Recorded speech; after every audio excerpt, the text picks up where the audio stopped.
ভাইরা আমার, বন্ধুরা নিয়ে আমার আম্মা জান আয়েশা সিদ্দিকা রাদিয়াল্লাহু তাআলা আনহা আর জিজ্ঞেস করেন, ইয়া রাসূলুল্লাহ, ইয়া হাবিবাল্লাহ নবীজি, তারপর কোন সময়টি অত্যন্ত দুঃখের সময়, কষ্টের সময়? ইয়া রাসূলুল্লাহ, ইয়া হাবিবাল্লাহ নবীজি, মৃত ব্যক্তির জন্য তারপর কোন সময়টি দুঃখের সময়?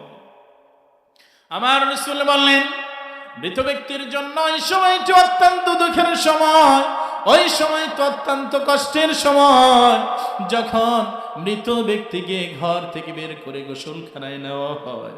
গোসলখানায় নেওয়ার পরে তার কেনা পোশাক যখন তার শরীর থেকে খোলা হয়, ভাইরা আমার, বন্ধুরা নিয়ে আমার, তার পছন্দের পোশাকগুলি যখন তার শরীর থেকে খোলা হয়, তখন ওই ব্যক্তির জন্য অত্যন্ত দুঃখের সময়।